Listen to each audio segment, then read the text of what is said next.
Okay, we're going to begin. Welcome, everyone. My name is Lamecca Holmes, and I am the Director of the East Flatbush Community Partnership. Welcome to our monthly meeting for October. We are excited and grateful that you are all here with us today. All right, so I'm going to share our full agenda. We have some words of encouragement. We're going to have our East Flatbush Community Partnership updates, as well as our What's Happening segment. We have two presentations, one by Ann Reyes Smith and the other by Ting Lin. We have a mental health segment and program updates. Okay, so we're gonna jump into things. Miss Ella, are you ready? Yes, I am. Okay, Diane's gonna introduce you. Okay. Good afternoon. I'm Diane Smith, and I'm a community ambassador with East Flatbush Community Partnership. And it gives me great pleasure to introduce to you Ella McNair. She's a retired New York City Fire Department lieutenant, and she is the first Black female lieutenant on the fire department, New York City Fire Department. So Ella, the mic is yours. Please share with us your words of encouragement. Okay, first of all, I'd like to say hi to everyone.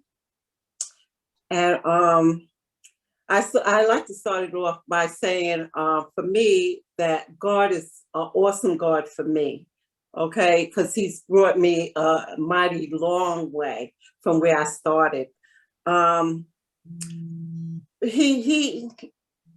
Things happen from a young age for me that inspired me, okay? And it started off with, growing up in a poor family with 10 siblings. And I knew that my mother struggled and I didn't want to struggle like my mom. So at 18, when I was able to, get out and get a job or what have you, which I did, I always wanted to move up. I never wanted to stay where I was in the workforce. I always wanted to do better. So I encourage myself. A lot of times you got to encourage yourself, which I've done quite a bit. Okay. Another thing, when I really wanted to move further, and I just started applying for a lot of jobs. I know one of the jobs I applied for was the fire department, and I never thought that, I'd be a firefighter, because of course, when I applied, there was never any women on the job, but it didn't matter. I applied for that and I applied for other jobs, city jobs at a young age. But in the meantime, I was still working, I was working in the banking field. And I just decided I wanted something better. And out of all the city jobs that I did apply for, the fire department had called me. And I told myself, I said, even though I have the opportunity to go into the fire department, possibly go into the fire department because I have to take a physical first, I just thought I couldn't do the physical. So therefore, I had a firefighter on my block. He's been on the job for a while. After receiving many messages asking me to come take the physical, which I didn't think I could do, I went and spoke to this fireman, okay? And he encouraged me to go on and try. And so just on that little encouragement, I ran and I went out there and I started trying out for the physical. And I didn't think I could do it, but working out with other females, other women that was trying out for the first time also, that was entering into the fire, wanted to enter into the fire department, being with other women gave me hope. All right. It inspired me. Like they say, it's easier to be somebody when you can see someone that looks like you. And working out with other females that was trying to get into it, that was encouragement for me. So just the seed planted from this firefighter and then walking into this environment where other women was training, that was encouragement. And based on that, I thought to myself, hey, maybe I can do this. And after training for a while, you know, with other women and feeling good about myself, knowing I could do this and working out, I wound up getting into the fire department. But it wasn't easy for me because once I got into the fire department, it was not easy. I had a lot of pitfalls because being the first, being in that first group of women, which was 41 of us, the men didn't want us. The officials, top officials really didn't want us.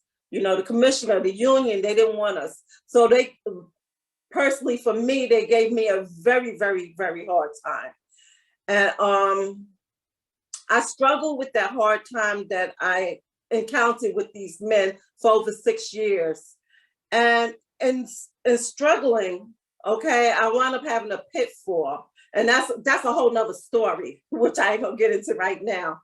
But I had a pitfall, but that pitfall didn't allow me to stay in that you know, in that slump. And during that time, I knew that I had a higher power, which was God for me. It might be somebody, something else for someone else, but for me, it was God. And while I was struggling during that time, I called him to help me through, and he did. And when I came back through that pitfall I was going through after years of abuse, I wound up saying, you know, Yes, eh? I'm still here. Hello? You're still here. You can keep speaking. I Oh. muted the person. Thank you. So after that little slump I had in my early years, I decided that it would never happen to me again. You know, I got my strength back. And in doing so, I said, you know what? I'm better than who they think I am. And I said, I'm gonna show them. Not necessarily show them, I'm gonna show myself. Okay, and in doing so, I started studying for promotion. And I realized it was so funny that once I started studying, everybody in my company started studying. I figured they said, if I'm going to be their boss, they're going to study too, right? Well, anyway, I studied and I wound up passing the exam. And in passing the exam, I was placed back a little bit because of my pitfall. Okay, but I didn't let that stop me. And I got an attorney. And we went back to the fire department, and I requested that I get the time that I was supposed to have originally back, which I fought and got back, and I became a lieutenant. And in doing so, it was really good. It was real good because now I'm the one that give direction, okay? And I was happy to do so. So, and I also, prior to me even becoming an officer as a firefighter, I was part of the executive board because I also want to give back and share, you know, what I can to help others. So I was on the executive board for about 5 years of the Vulcan Society, and that's the organization of Black firefighters. So, okay, moving on to being promoted. You know, I was promoted from 2001 until I retired in 2006. Okay, I retired in 2006. Now I'm 16 years retired and happily retired. But what I do now, I represent the retired organization of Black firefighters. So that's what I do now. And I keep them connected, you know, because we're family. I keep them connected and let them know what's going on in the job, because some of them, since they retired, you know, they're not so much connected. So I stay connected and I let them know what's going on. We take trips and stuff like that. And I'm still very involved with the organization of Black firefighters and with the fire department. So, and that's what I do now. So, and that's about it for now. Thank you so much, Miss Ella McNair. We appreciate you just sharing your story and sharing how you were able to persevere to accomplish that goal of yours. So thank you so much. Mhm. Okay, we're gonna move on in our agenda. We have our East Flatbush Community Partnership updates. Cindy?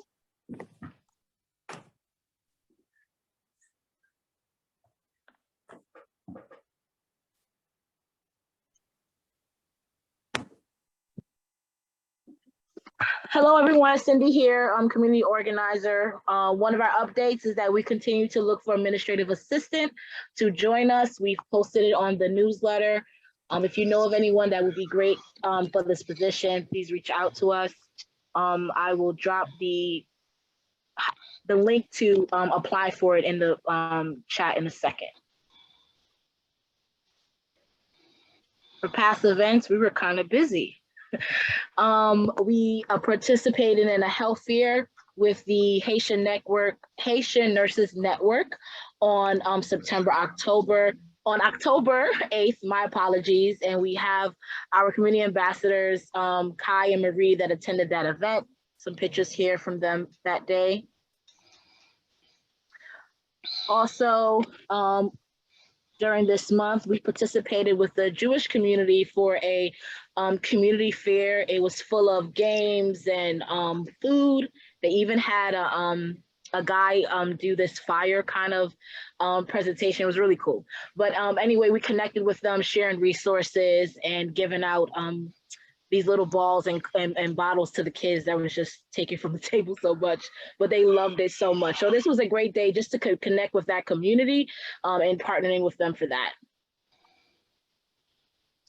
We also launched our Heard at Home community conversation for the first time on October 18th, and it was a great success. We were joined by Senator Kevin Parker, Assemblywoman Monique Waterman, and Council Member Rita Joseph.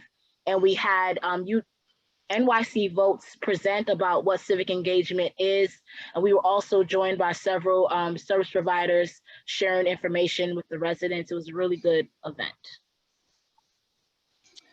Also this month we had a job fair. That was actually pretty good too. A lot of young and older people came out to seek about the job opportunities that were being provided that day. So here are some pictures from that day as well. It was at the Flatbush YMCA, and that was in collaboration with Workforce One. And we also had this month a breast health education night with the One Brooklyn Health on October 20th. That was really good as well. The women had dinner, received a lot of information about breast health, and also received a gift card and Metro card for attending. And then lastly, we also participated with the East Flatbush Community Development Corporation. They coordinated a Flip the Ballot presentation on the 24th of October. We provided some snacks during that day and just shared some information, but this was a well-informed presentation about sharing the items that's gonna be on the ballot on November 8th. And for upcoming events, we're going to be continuing our Heard at Home community conversations. The next one will be on November 15th. Yes. Thank you, Cindy. Kai, you What's ready? happening? Yes. We want to remind you and share that Election Day is Tuesday, November 8th, 2022. Polls are open from 6 a.m. to 9 p.m. The early voting period is October 29th, 2022 through November 6th, 2022. There's a lot of effort to inform people about flipping their ballot. NYC Votes will share further details later in this meeting. The People's Money is a democratic process in which all of New Yorkers from 11 years and older, regardless of citizenship or incarceration status, decide how $5 million in mayoral expense funding should be spent. Community conversations are being held throughout the city since September 19th to November 9th to brainstorm ideas for expense projects. Please share the flyers shared in the chat. Brooklyn Level Up has hosting brainstorming sessions, and the next one is in November 1st from 6:30 p.m. to 8:30 p.m. at 1011 Utica Avenue. Lastly, the NYC Administrative for Children's Services released an RFP to expand Family Enrichment Center model in the upcoming years. Over the next 2 years, Family Enrichment Centers will be extended to 30 sites as an essential step to connect families and neighborhoods hit hard by COVID-19 and the other factors to the resources and supports they need. We are excited to share that this RFP, the new sites will include East Flatbush. We look forward to the additional resources it will bring to the community. Thank you. Thank you, Kai. You can continue with the next couple slides. Okay. Hello. Oh, my name is Kai. I'm sorry. I'm just here to remind you to put your name and email address in the chat below. Service providers, please put your name, email address, and organization in the chat. Thank you. And our presenter. I'm happily here to present Ms. Andrea Smith, Specialist Assistant, Office of Senator Kevin Parker, Regional Manager of Community Affairs, Uncommon Schools, NYC. Okay, Rhea, are you here with us?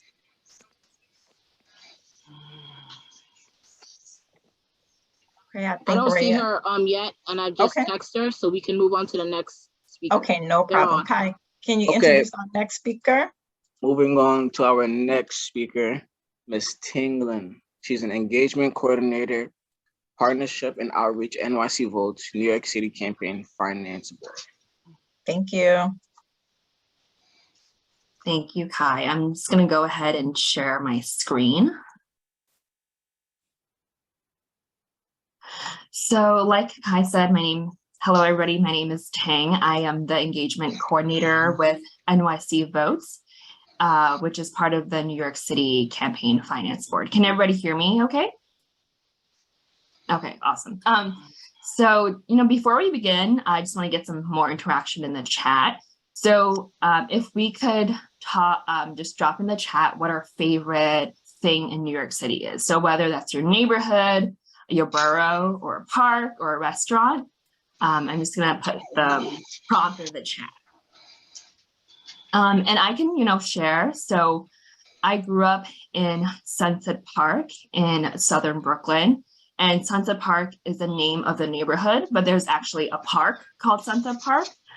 So the park is my favorite place. You can see the view of Lower Manhattan. You can also see the Statue of Liberty, very tiny, but I really like the park. It's where a lot of community members, come hang out, just do their thing.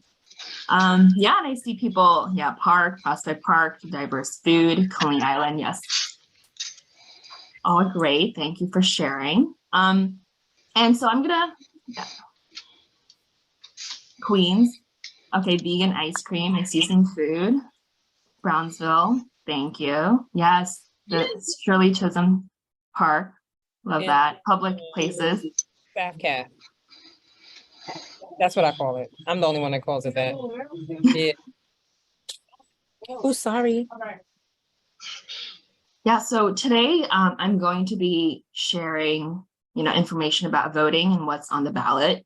Like I said, the election is, 12 days away, and early voting actually starts in 2 days. So I'm going to share some information about what's on the ballot. Yeah. So, some guidelines to guide our conversation. So first, resource yourself, take what resonates with you, leave what doesn't. Not all of this information may be applicable to you or your life. And just show up as you are. It's, 3 p.m. on a Thursday afternoon, we're at work, at home, wherever. So just show up however you are. And there's a lot happening around us and a lot to be done, whether it's election, for work, for life. So just choosing to take it one day at a time. And what am the agenda for today for a conversation? So I'm going to be talking about the general election, and I'm going to be focusing on the voter guide. So how to vote, what are your rights as a voter, accessibility, what do elected officials do, candidates on your ballot and ballot proposals. And then I'm going to end by talking about voting rights, different resources, Board of Election offices, and then we can also open it up for any discussion or questions. Yeah, so the voter guide, if you are a registered voter in New York City, you should receive a voter guide. It looks like this in the flesh. So this has information just about all the candidates, what's on the ballot, the different offices, and important dates. So I will be going over the voter guide. So important dates. So the general election is going to happen on Tuesday, November 8th, and early voting starts in 2 days, Saturday, October 29th to Sunday, November 6th. And we want to remind people that there's no early voting on Monday, the 7th, the day before Election Day. So who will you be voting for? Depending on your district where you live, you will be voting for offices, including U.S. Senate, U.S. House of Representatives, the governor, lieutenant governor, different judges, and also ballot proposals. And we'll go over each of these later on.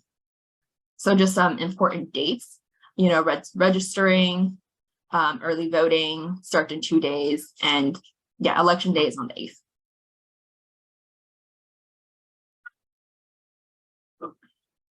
Yeah, so how do we vote? So to find your poll site, you can go to nycvotes.org. And when I mentioned early voting earlier, your early voting poll site is likely not the same as your Election Day poll site. So what we want to do is make sure, we go to the website, we check where early voting site is, the hours, because it also varies day by each day, and then we go and vote. So I just want to encourage people, to check before you go out.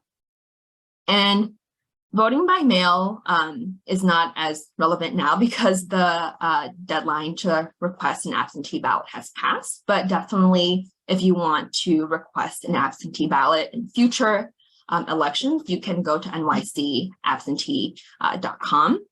And also I want to remind folks that there's a new New York State law that says if you request to vote by absentee ballot, you should plan to vote by absentee ballot, because if you decide then that you want to vote in person, even though you've requested a ballot, you will then be asked to vote on an affidavit ballot.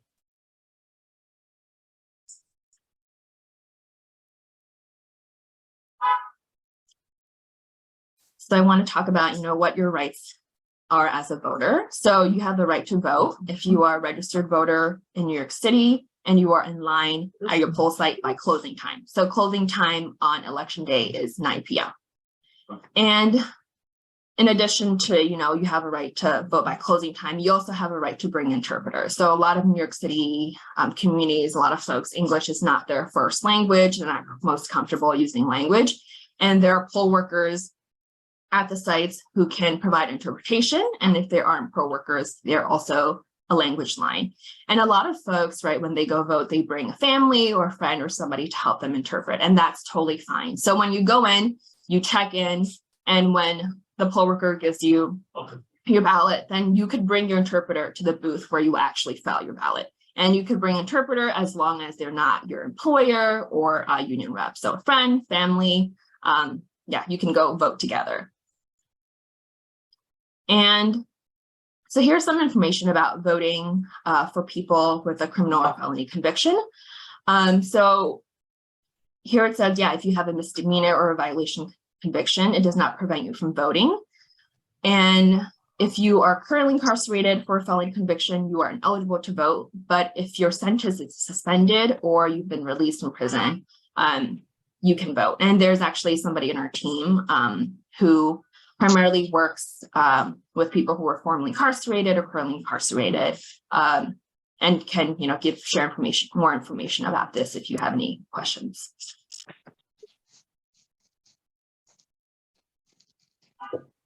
Yeah, so next, accessibility. So every New Yorker has a right to vote depending on your ability or disability. So you can request an accessible absentee ballot, and This is something where you can go online and request it, or you can call a phone number if you are hearing impaired. And also, like I mentioned before, language and interpretation services. And there's also ballot marking devices that are available at the poll site if you, are blind, visually impaired. And the devices include like touch screen, sip and puff device, keypad, and rocker pedal. So I'm just going to stop here and see if anybody has questions about anything that I mentioned so far. Feel free to put it in the chat, or if you want to speak before we move on to the candidates on the ballot.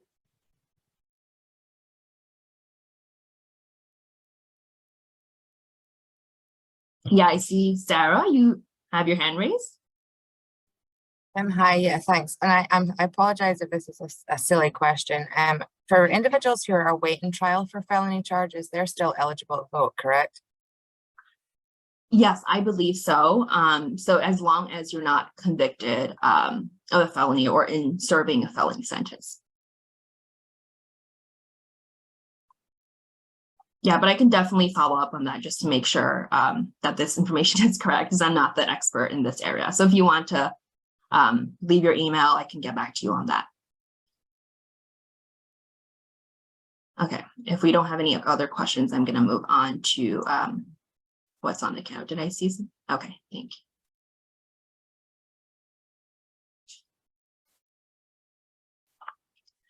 Okay, so what do elected office officials do? There are a lot of different offices, and you may see on your ballot, some or all of these offices.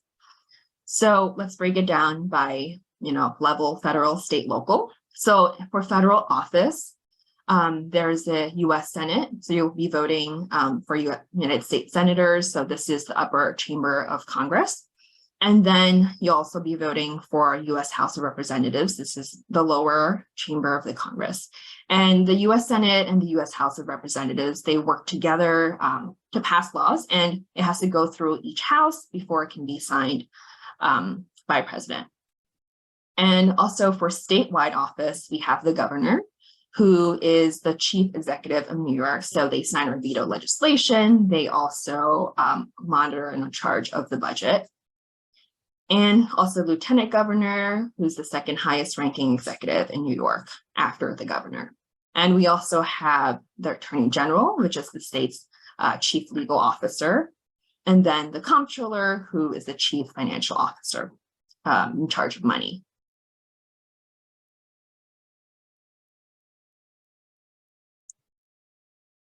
And we also have state Senate candidates. So state Senate is the upper chamber of the New York State legislature. So they are in charge of New York State passing laws, and also the state assembly, which is a lower chamber. So similarly to, the U.S. Senate and the U.S. House of Representatives, the state Senate and state assembly passes laws in New York State.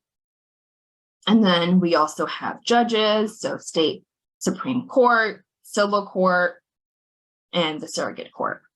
And on our website, if you go to nycvotes.org/candidates, they will ask you to put in your address. So if you put in your address, you will see all the different candidates that are on your ballot, and you can see a profile for each of them. There are links to their, social media platforms and websites. And we try to get all candidates to submit their ballot proposals, but not all of them do. So if you don't see one, that probably means we didn't get a submission from them. But yeah, feel free to go to that website for information about your ballot. And does anybody have questions about the houses, the candidates, before I talk about the ballot proposals? I'm going to see if there's any questions in the chat. Okay, great.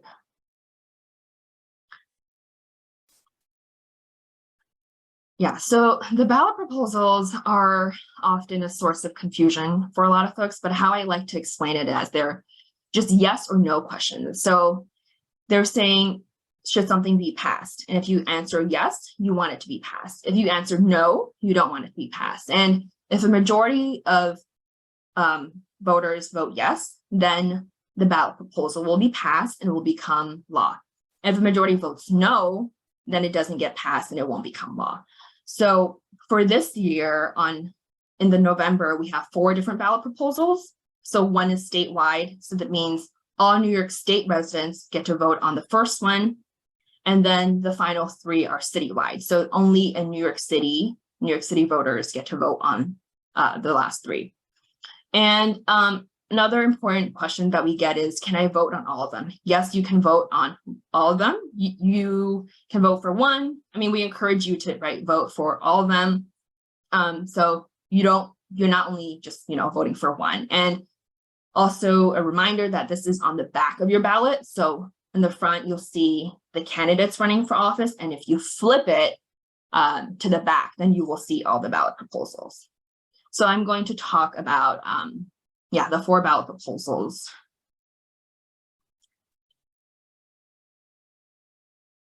So ballot proposal 1 has kind of a long name. It's Clean Water, Clean Air, and Green Jobs Environmental Bond Act of 2022. So what you will see on the ballot is to address and combat the impact of climate change and the damage to the environment, the Clean Water, Clean Air, and Green Jobs Environmental Bonds Act of 2022 authorizes the sale of state bonds up to $4.2 billion to fund environmental protection, natural restoration, resiliency, and clean energy projects. So shall this bond act be approved? So to break it down, if this proposal is approved and gets passed, then the $4.2 billion will be used to fund different environmental projects. So includes things like restoration, flood risk, open space land, climate change mitigation, things like water quality improvement and resilient infrastructure. So if you vote yes, it means you want this ballot proposal to be passed. If you vote no, that means you do not want this to be passed. I'm going to see if anybody has any questions.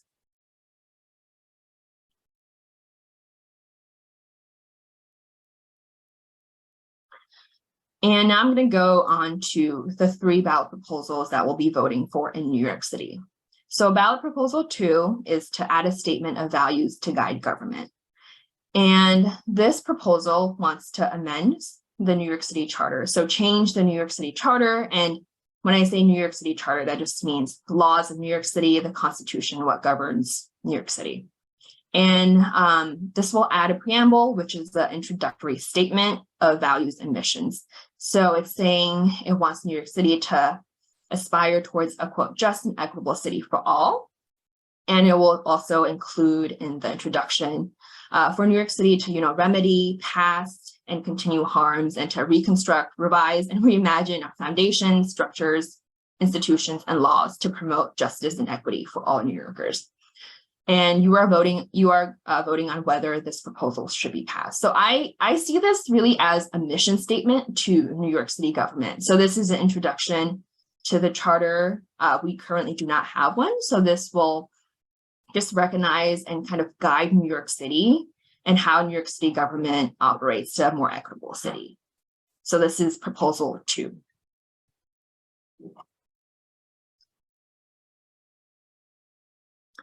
And for proposal 2 really informs proposals 3 and 4. So proposal 2 is kind of, the objective, and 3 and 4 is kind of putting into action. So proposal 3 is saying to establish a racial equity office, plan, and commission. So this was also add to the city charter, the laws of New York City, to require citywide and agency-specific racial equity plans every 2 years. So this will require agencies to, every 2 years go through a racial equity plan for their agency. And in addition, it will establish an office of racial equity and appoint a chief equity officer. So this person will kind of overlook and advance racial equity in all of New York City, which is, I think, a big task. And also, it will establish a commission on racial equity. So this commission, will be appointed by elected officials and will represent a diverse range of communities to kind of identify problems and propose improvements and inform racial equity planning. So you are voting on whether this proposal should be adopted. Yes, it should be passed, or no, it should not. And when it passes, if you vote to pass, then it means that the city will create an office of racial equity. It will have citywide equity review every 2 years, as well as appoint a commission on racial equity.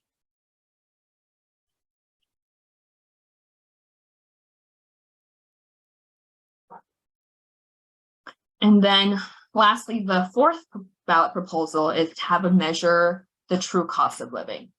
So this ballot proposal will also amend the city charter, so change the city laws to create a true cost of living measure to track the actual costs in New York City of meeting essential needs. So it includes housing, food, childcare, transportation, and other necessary costs. And without considering public, private, or informal assistance in order to inform policy decisions.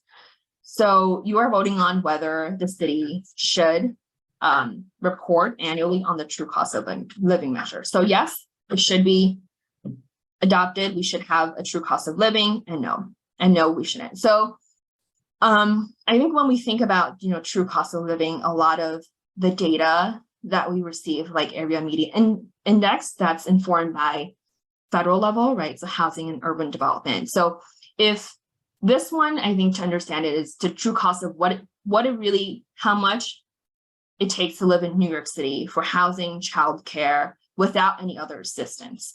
And this will help inform things like how much should affordable housing be in New York City? What does it mean for someone to afford to live affordably in New York City without any kind of other benefits? Can also inform public benefits like SNAP, supplemental nutrition programs. So if it passes, starting in 2024, the city will be required to track the actual cost of living, and the indexes for these are housing, childcare, food, and transportation. So I know I just said a lot, and it's a lot to take in. So if anybody has questions on any of the 4 ballot proposals, I'm just going to take a pause here and open up to any questions.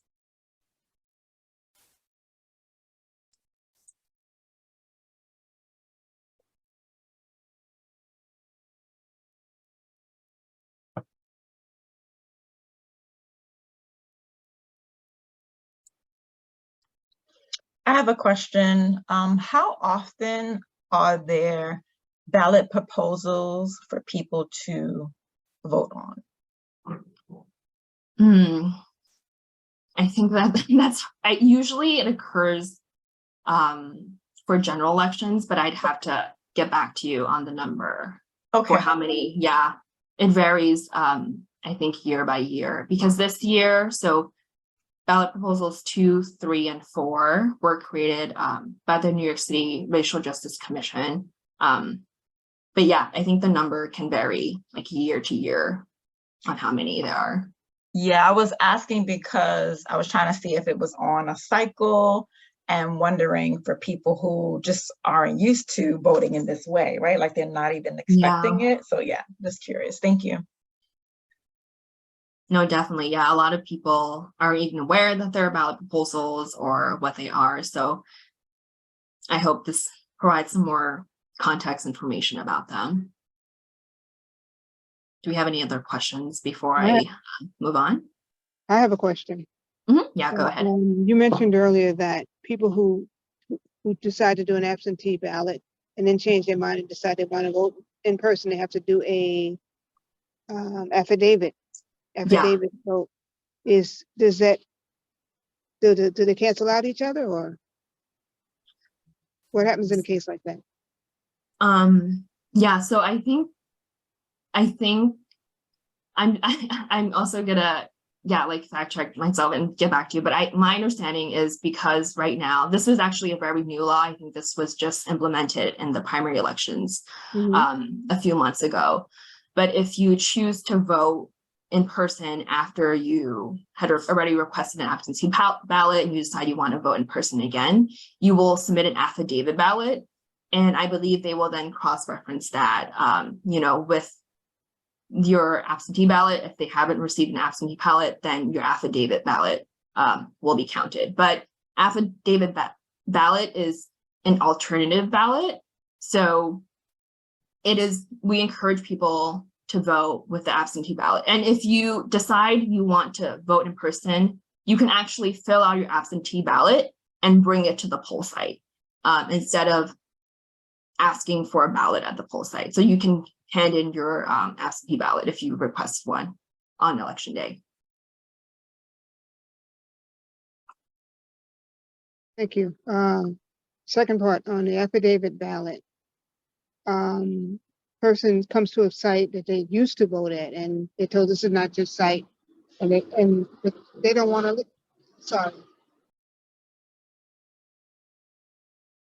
they don't want to leave, but they want to do an affidavit ballot. Is that valid? Is that ballot counted? Can you just repeat the question? So if the person is going to a different poll site or their new poll site? They did this redistricting, and a lot of people are showing up at sites that were previously their site, and they're told, you're not voting here, you got to vote over up the street a little bit or whatever. And they decide they don't want to do that. They're offered the option to do an absentee ballot. And it seems like I heard a conversation that there's no guarantee that absentee ballot is going to be counted. You mean the affidavit ballot or affidavit, yeah. I guess in that case, I'm not exactly sure what the poll workers would tell you to do, but if your poll site is at a different site, they might ask you to go to that poll site and fill out an affidavit ballot. At least that's experienced in my case. Yeah, but you can always check online to see where your new poll site is if it's been redistricted. But yeah, I think redistricting, it affects the candidates who appear in ballot. I'm not sure if it'll necessarily change your poll site, but I would just encourage you to double check. This is a concern for seniors. Yeah, yeah. A lot of the people that have been redistricted, that's the right word, are seniors, and the ability to move around is not there anymore. So concern is, will their votes be counted? Yeah, I understand. Can I answer that question? Oh, yeah. Yeah, because an affidavit ballot is like you go to your poll site and they don't have your name on record, but you believe that you have the right to vote. What it is that you have to sign an oath saying that you are registered, and that you have the right to vote. And once your vote will be cast once they go and they check the records and they make sure that you are actually registered. You might be at the wrong poll site. You might have, but you actually do have a right to vote, and your vote will be cast if you're registered. You just have to sign an oath. Hey, I'm registered. I have a right to vote. Everyone has the right to vote. An affidavit is just you signing an oath stating that you do have the right because you are registered. But what happens is that sometimes either your name is not in the poll book, your address has recently changed, and the local Board of Elections didn't update your file as of yet. Those things can happen, or your signature is missing. Those things can happen. So you actually have to sign an oath, which is or it's like an affidavit or a provisional ballot. Most poll workers will guide a senior if they happen to be in the wrong poll site, which often happens. But if they are registered and it's found on record, their vote will be cast. Yeah, that's correct. Okay. Thank you for clarifying that. No problem. I'm actually a poll worker. I worked at poll sites. So that's very helpful. Yeah, thank you for your perspective. Yeah, I can attest that. Yeah, when I went to vote this past, I think it was August, they couldn't find my name somehow, so I voted through an affidavit ballot. And I just had to sign and affirm that I was registered to vote. Yeah. And I'm going to just move on if we don't have any more questions about ballot proposals.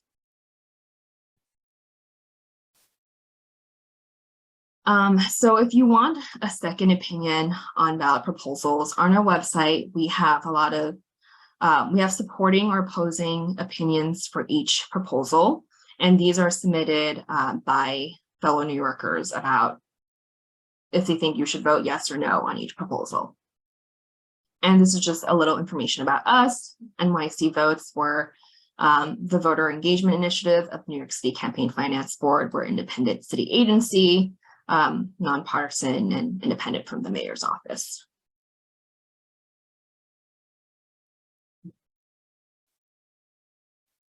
Yeah, so some frequently asked questions that are on this voter guide is somebody asked, like, if they just voted in June and August, how is this November 8th election different? This is separate. This is the general election. So which means that candidates, you can decide candidates which will hold office, and you can vote from either party. And the primary election that happened in June and August was for only the party that you are registered with. And yeah, general election, candidates from different parties compete to win elected office. So you can vote for any candidate running on any party line. Also, to check if you're registered to vote, you can go to voterlookup.election.nyc.gov. There's also a phone number that folks can call. And another question, maybe some of us have used ranked choice voting in the past and we're familiar with it, but ranked choice voting will not be used in the general election for this year. And then also, if you moved in New York City since the last time you voted, if you do move, yes, you need to update your voter registration by submitting a new voter registration form. You can also call the Board of Elections to find out if your change of address has been processed. And also a note here, right? If your address has not been updated, you can also still vote at the poll site that is assigned to your new address by requesting an affidavit ballot.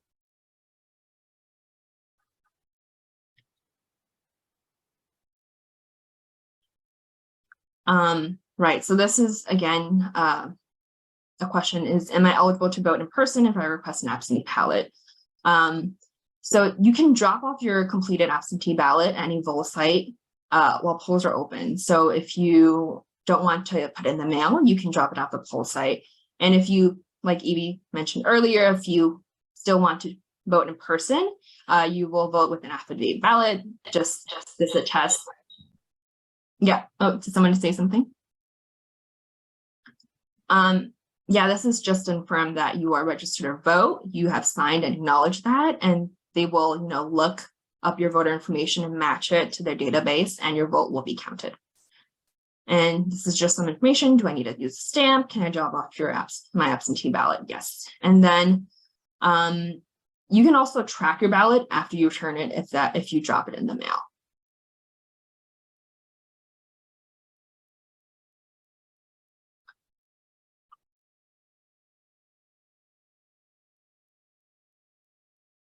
Yes, so about this voter guide, so like I mentioned earlier, if you are registered to vote in New York City, you will have received this voter guide. I got mine in the mail about a week or two ago, so you should be seeing them in your mail too. You can also go online.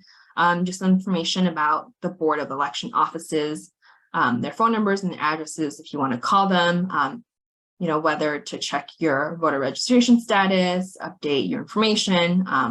There's that. And I'm going to move on. I think I saw, did somebody raise their hand, had a question in the earlier? I think I saw a hand, but did they put it down? No. Okay, so I'm going to just wrap up with voting rights. So the John Lewis Voting Rights Act of New York was passed, and the goal of this law is to protect and expand access to voting in elections in New York City. Also protect, racial language groups that have been historically targeted and have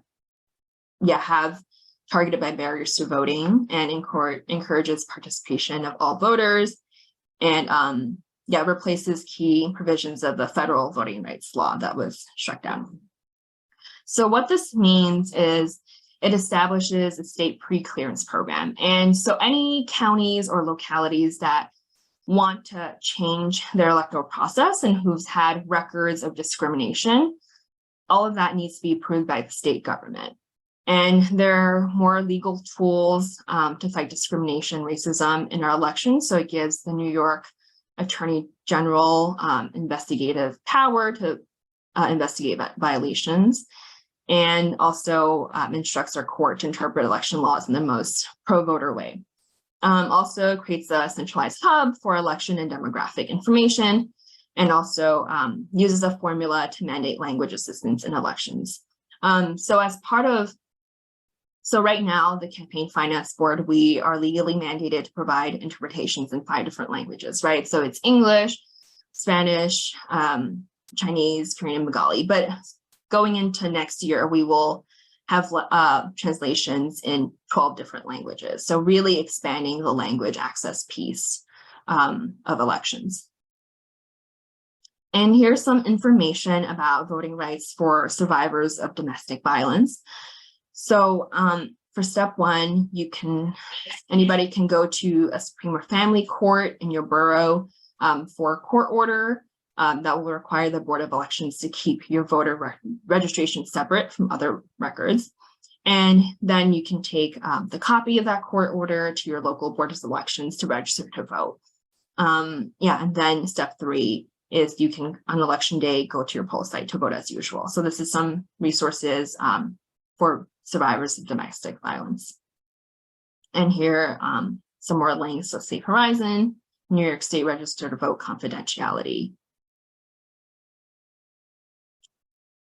And so I'm just going to wrap it up. So this is my contact information. Like I said, my name is Tang Lin, and I am the engagement coordinator, and this is my contact information here. I would, really like if anybody wants to partner. We offer a lot of, part of my job is giving presentations like these, but also really connecting with partners in different communities. So if you would like to, host a similar presentation, please reach out. I would love to get something going. And also, our website, nycvotes.org, houses all the information that I just spoke about, just voter guide, candidate information, ballot proposals, and more that you can look up. And I think, we just have some more information about Board of Election offices and courts. So I'm gonna fast forward to the Brooklyn one since we're in Brooklyn. If anybody wants this information about the family courts and Board of Election offices. And this is Queens, Staten Island. And that wraps it up. I'm going to, stay if anybody has any questions about anything I mentioned, and feel free to reach out. I also drop my contact information in the chat. Thank you. Thank you, Ting. We appreciate you and your presentation and everything that you shared. Rhea, are you ready to speak? Yes. Okay, great. Go ahead. If you don't, just bear with me. I need to pull something up on my computer. No problem. Hi, everyone. Okay, where are we? Sorry.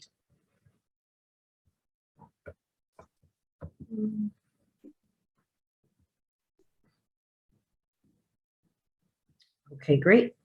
Good afternoon, everyone. Sorry for the delay, and thank you for having me on. It's a pleasure to see all of you here.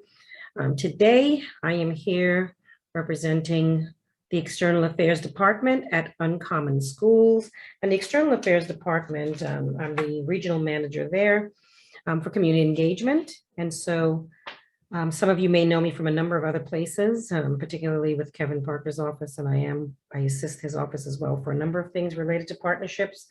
But today I'm here to talk with you about working and through partnerships for a number of things: diverse program ideas for the schools and the students, partnership opportunities for events, turkey drives, toy drives, tabling, resources,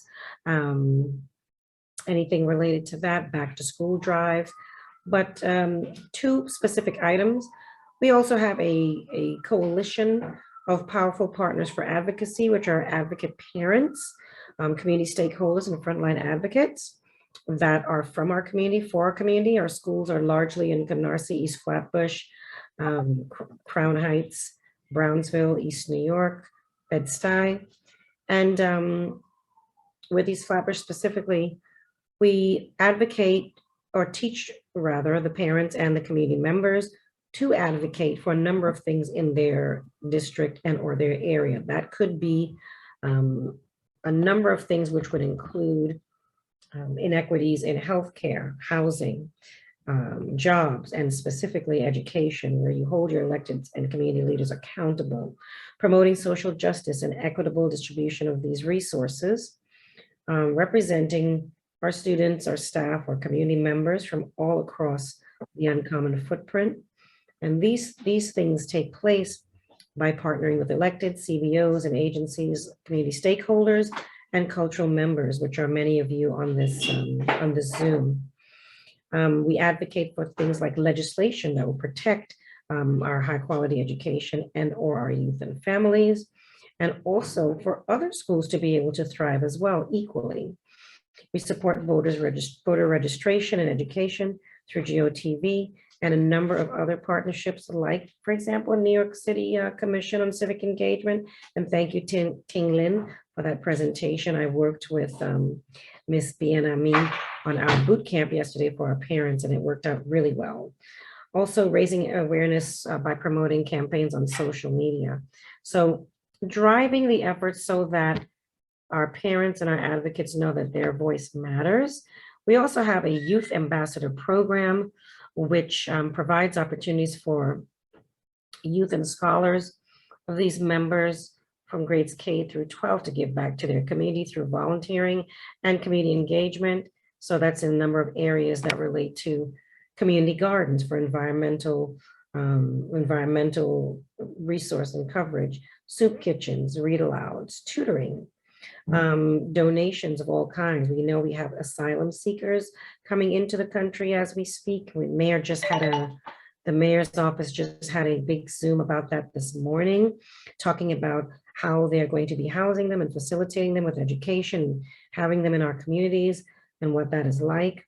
And so our youth ambassadors play a big role in what we do in our community in those areas of where the schools are.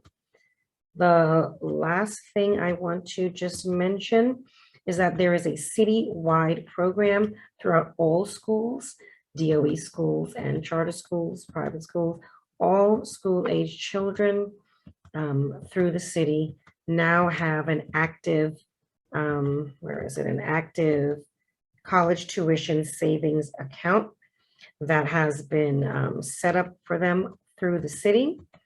And it's under the program called New York City Kids Rise.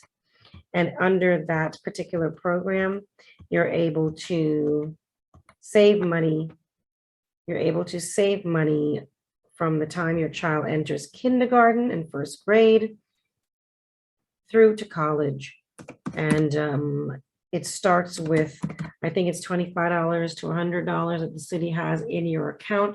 You activate your account, it's free, and you're allowed to deposit as much as you like throughout the years, so that when the child graduates, they have a head start on this on college tuition specifically. It's a platform for all students, as mentioned. It is something that all the schools have access to. I will put the information in the chat for everyone to have access and or send it on to someone that might be in need.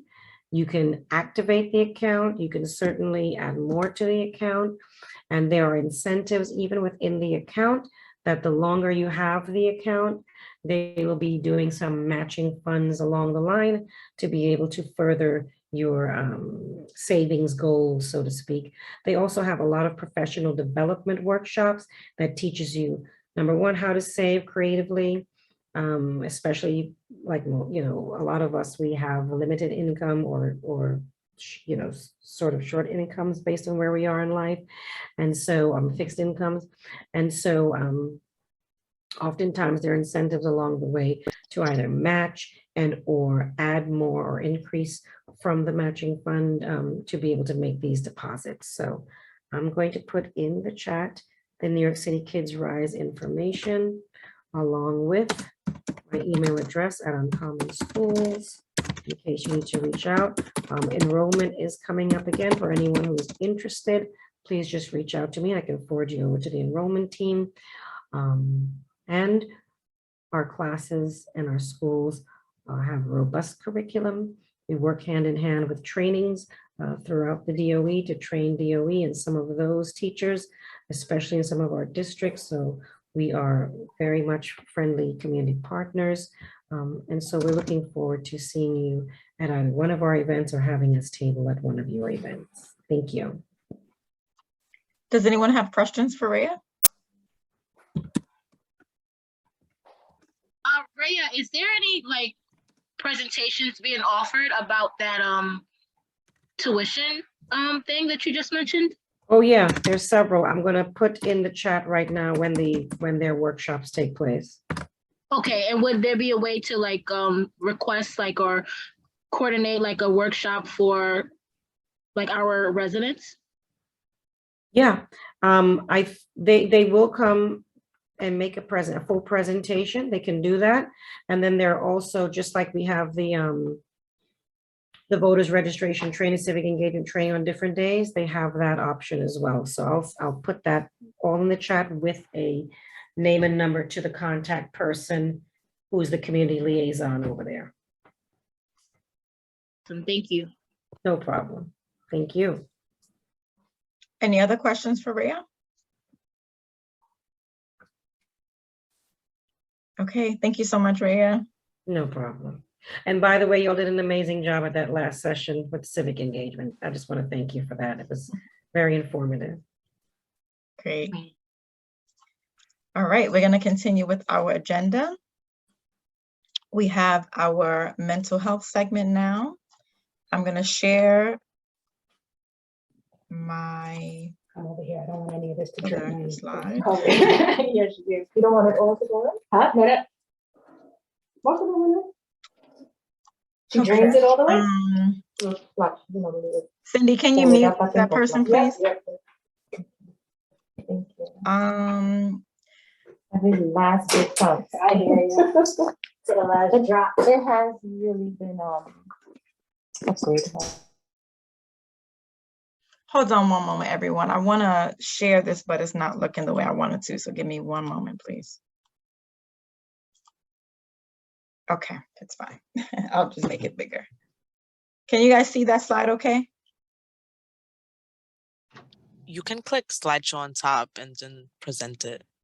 Okay, okay. Resume. No, on top where it says animation, slideshow review. Mm-hmm. Yeah, I clicked resume and nothing happened. I think it just might be my computer. It's okay. But can you guys see the text okay? I can see it. Okay, thank you. Yeah. Let me move this over. Thank you for that. My computer was acting up a little bit earlier, so it might be some residue. So I want to share with you all the number to call or text, which is 988. It is a suicide and crisis lifeline. So this is the number to dial. I'm sorry, you can call or text 988 and okay, I guess this should be 9. I'm sorry. Sorry, guys. So it's a number designated to dial. And basically the way it works is when you call that number, you'll be connected with trained counselors that are part of the existing Lifeline network. So they're trained counselors that are there to listen and understand about the problems that people are experiencing. And so this is the full number that you can call as well, 1-800-273-8255. So just wanted to share that in case anyone that you know might be experiencing some form of a crisis, that there is a place for them to go to reach out in case they are in need of assistance. Okay, so that is there for you all. And then we're going to continue with our next slide. As usual, feel free to follow us on social media. We are on Instagram and Facebook. The handle is East Flatbush Partnership. Our next meeting is going to be November 17th at 3 p.m. I'm going to pause here so that we can have time for program updates, and then I'll go back to the zip codes that we cover. So I'm going to stop sharing. And if anyone has any program updates, this is your time to feel free to unmute and share about them.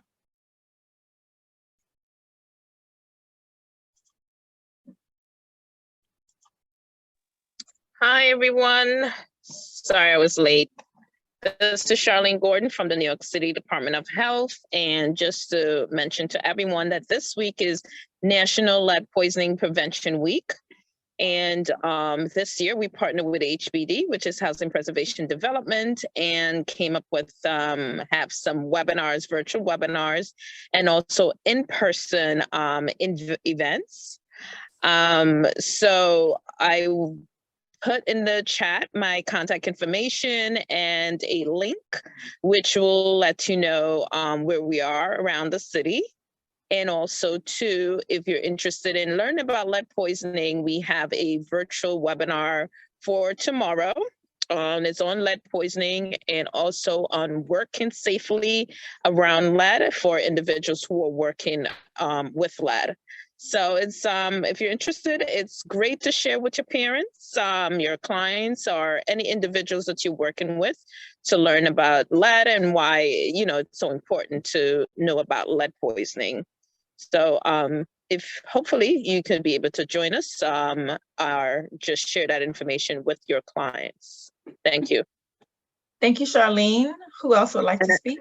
And I'm sorry, I had one more thing to just say, to thank you, the partnership, for linking us up with an event today. So Canva was one of the agency that host one of our in-person event where HPD had a van and we were there. So I just wanted to thank the partnership for helping us to have that link and to, you know, share within the community in the Flatbush area information about lead poisoning and also about different environmental hazards, because that's the information that the team had today, dispersing out to the neighborhood. And just wanted to thank the partnership for that connection to Canva.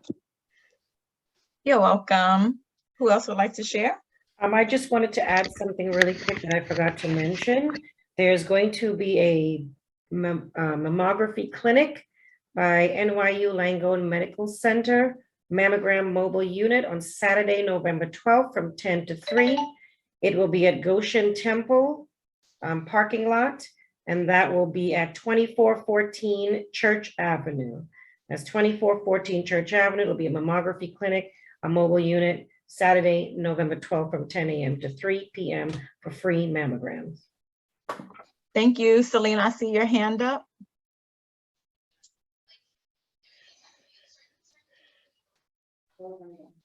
Hi, everyone. Can you hear me?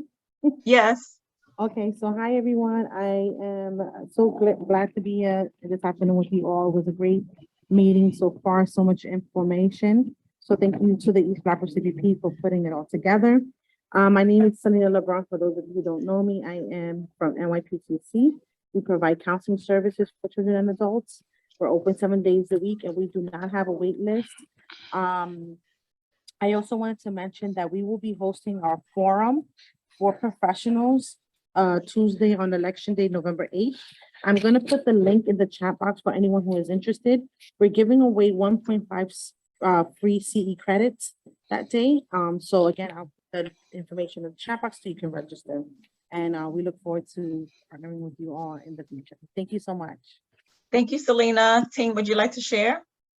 Yeah, I just wanted to clarify, I think during my presentation, there were some questions about whether individuals who were awaiting trial could vote. So I just asked my colleague So they said as a general rule, so if you're pretrial or on parole or your sentence is served, you should be able to vote. And if there are any other complications that you think will affect your ability to vote, you can always contact the Board of Election Office.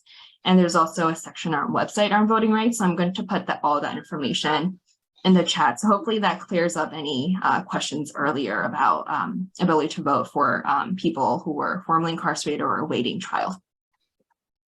Great. Keisha?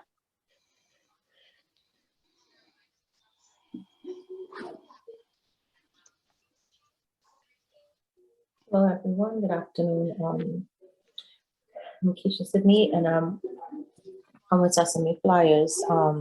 Just wanted to share with you guys, just as a reminder, we still do have our after-school programs, which they are free. We also do have van services now, so we are looking for kids from the DOE schools, to join us, especially our Winthrop location, which is 905 Winthrop, between East 53rd and 52nd. If you guys are interested, I'll put my information in the chat. Also, this coming Saturday, we do have a curricule. It's a fundraiser, sorry, not curricule, barbecue. It's a fundraiser that's happening at Sesame, which is 3510 Church Avenue. I would also place the flyer in the chat because they're asking for pre-orders. Okay, thank you. You're welcome. Ivy, is that how you pronounce your first name? It's pronounced Evie. Okay, Evie, sorry about that. You can go Hi, I'm ahead. Evie Bien-Aimé, and I am from the New York City Civic Engagement Commission. And I'm here to let you know that we want to invite everyone out on Sunday, November 6th, to the borough-wide Idea Generation session that's taking place at the Brooklyn Museum. And we hope everyone can come out. I put some information in the chat, including a link for all of the borough sessions that are taking place. Our first one that's happening in Manhattan is for the residents of Manhattan, taking place tomorrow. If you could come out to that one, that would be great. Also for Brooklyn, there is space for folks to come and table at that event. So if any of the providers on the line is interested in tabling, my number is in the chat. Please let me know and come on out and table with us and let the community know what it is that you're doing. So the great things that you're doing in the community. So, I didn't want to take up too much time, but that's what's happening in my neck of the woods. Thank you. Is that for all? I'm sorry. Is that for all the sessions that individuals could table and reach out to you? Not for all. I'm responsible for Brooklyn right now. So if you can come out and table in Brooklyn, let me know. And that's on Sunday, November 6th. Thank you. Is there anyone else that would like to share program updates? I see Salma. Did I say your name correctly? Yeah. Hi, everyone. My name is Salma. I am a job developer at Cypress Hills Local Development Corporation. We primarily work with folks in East New York, but after the pandemic or during, we've kind of expanded to folks who are everywhere. So just to keep it short, we offer a bunch of different programs. We have a train and earn program to help with job development from ages 18 to 24. And from there, we can fast track folks into our other programs. We have a Careers That Care program that trains folks in CNA. We have a program that certifies folks in CDL and helps them get their license. And then we have Hot Bread Kitchen, which is a women's culinary program. We have a GED program. What else do we have? We have a construction program, that is connected to building work. So yeah, we have all sorts of programs here. We actually are recruiting for Champion and some of our other programs. And I'm going to just put the link to our organization, for our career and education section in the chat so you guys can take a look at it. But I have a presentation that I can go into deeper, but at a different time. But that was just like the gist of it. So if you guys have any questions, we also have other just divisions too. We have after school, but that's more so for the community East New York. We have a college success team. But yeah, I'm just gonna put that down here. Thank you. Luz, would you like to share? Yes, thank you. I had shared my contact information and also our schedule of webinars as always on the chat. But in particular, right now, I just want to bring your attention to Halloween, right? Halloween, for those of you who celebrate Halloween, I know a lot of people don't, but let's play it safe during Halloween. As you can see in my background, there are some, I left it on for quite some time, so you can see the important information about let's be careful with some things that look like candy, but they're not really candy, right? So we know about cannabis edibles, fentanyl, so many things out there. So let's try to opt for different things other than candy with probably little games or coloring books or, you know, something that can make it fun for kids, but not put them at risk. So just wanted to highlight that. Also with, you know, with these color sticks, if you break those, you're going to find that there's a liquid in there and that could also be poisonous. So just wanted to highlight those things now that it's just around the corner on Monday, right? And if you ever have a question about medicine safety, just reach out to the Poison Control Center. Thank you. Thank you, Luz. Is there anyone else that would like to share? Yes, hi. My name is Monica Gopal and I'm with Cornell Cooperative Extension. Most of you probably heard of our organization, and we do nutrition and health workshop, and it's free, and we're in all 5 boroughs, including Staten Island. And I am going to get in contact with Ivy. Maybe we can have somebody come down there. Sorry, Evie. Maybe somebody can come down there and do a table with our program. Yes. Thank you, Monica. Is there anyone else? I have a quick question for Evie. Did you want folks to directly reach out to you if we're interested in tabling, or is there like a link? Yes, please reach out to me direct, as I am the one who is kind of coordinating that. So definitely reach out to me. I know I put my information in the chat earlier, but I'll do it again so that folks don't have to go back up on the screen. So give me a call, you know, or just send me an email and let me know that you're interested in tabling at the Brooklyn Museum on November 6th, Sunday. Thank you. Keisha, did you want to share your screen?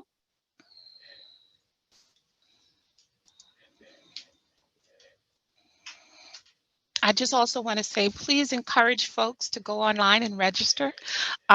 Seats are limited, and we do want to make sure we do have some restrictions, so folks have to register in order to attend. Thank you. Keisha, are you there? Okay. All right. Is there anyone else that wants to share about program updates?